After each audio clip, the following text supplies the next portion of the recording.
अब आपको जरा हाईवे की अपडेट देंगे। जम्मू कश्मीर हाईवे पर यातायात बहाल हो चुकी है।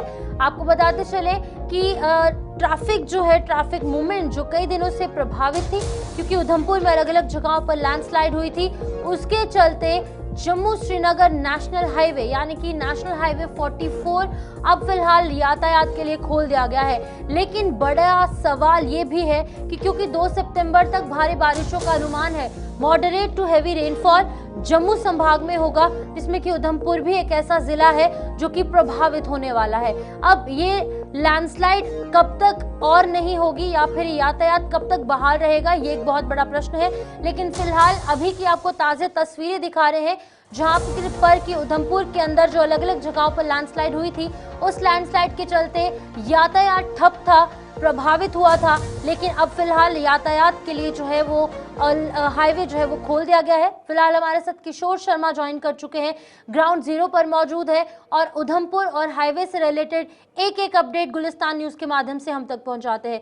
किशोर, आपसे जानना चाहूंगे अभी फिलहाल क्या कुछ अपडेट है? तस्वीरें हम देख रहे हैं कि यातायात बहाल हो चुका है, क्या दोनों तरफा ट्रैफिक है? क्या लाइट मोटर व्हीकल्स को जाने दिया जा रहा है, हैवी को नहीं जाने दिया जा रहा है? पूरी जानकारी दीजिएगा फिलहाल क्या कुछ है।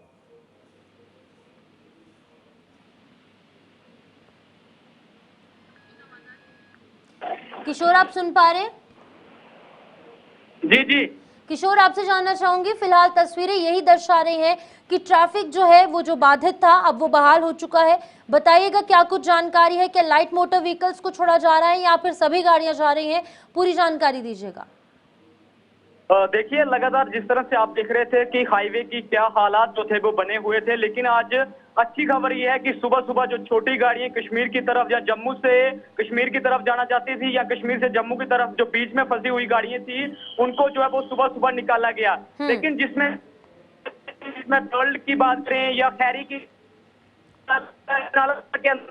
दोनों जो ट्यूब थी वो पूरी तरह से लैंडस्लाइड की चपेट में आने से क्षतिग्रस्त हुई थी। बिल्कुल। लेकिन नेशनल हाईवे अथॉरिटी द्वारा जो है वो दिन रात वहां पे मशीनरी उनकी कार्य करती रही, तो वहां पे टेम्परेरी रास्ता बनाया गया। लेकिन एक बड़ी खबर यह है कि जो खाने पीने वाली वस्तुएं जो गाड़ी में थी, बड़े ट्रक थे जिसमें आपको बताते चले फल व सब्जियां या मुर्गा या पेड़ बकरियों वाली गाड़ियां थी, उनको ट्रायल बेस से अभी जो है वो हाईवे से छोड़ा गया है। लेकिन हम उसी जगह पर हैं, लेकिन अब ये ट्रायल जो है वो पास हो चुका है। खुद जो डीसी महोदय हैं वो ग्राउंड पर हैं और उनकी तरफ से ये भी कहा गया है कि हो सकता है कि आज बड़ी गाड़ियों के लिए भी एक राहत वाली खबर हो सकती है, उनको भी जो है वो कौमी शाहराह की तरफ जाने की इजाजत जो है वो मिल सकती है। जी लेकिन किशोर, अब 2 सितंबर तक भारी बारिशों का इम्कान जारी किया गया है और उधमपुर भी एक ऐसा जिला रहने वाला है जो सबसे ज्यादा प्रभावित हो सकता है और अक्सर हम देखते हैं वहां पर ऐसी खबरें आती है।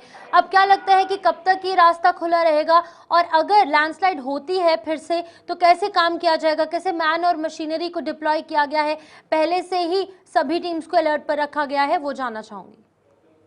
देखिए, दो चीजें यहाँ पे देखने को मिल रही हैं कि हाईवे की अगर मैं तो खैनी से लेकर अगर सरमोली की बात जाने वाली ट्यूब है वो पूरी तरह से जो है वो लैंडस्लाइड की चपेट आई है, अलग अलग जगह से जो है वो क्रैक हुई है। लेकिन अगर बारिश, जिस तरह से ये भी बताया जा रहा है कि मौसम विभाग की तरफ से यही कहा गया कि 3 तारीख तक जो है वो काफी बारिश हो सकती है।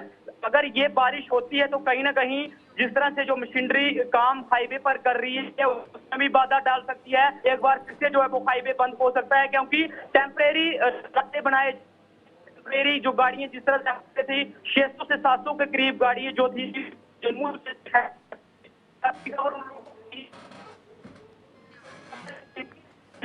मौसम खराब होता है तो एक बार फिर से जो है वो रोक जो उन गाड़ियों पर जो है वो ला सकती है। जी ठीक है किशोर, बहुत बहुत शुक्रिया तमाम जानकारी देने के लिए। हमारे साथ बने रहिए और तमाम जानकारी जो है वो साझा करते रहिए, क्योंकि नेशनल हाईवे पर सभी की नज़र रहती है और मौसम का सीधा असर और सबसे पहला असर और गहरा असर सबसे पहले नेशनल हाईवे पर ही देखने को मिलता है।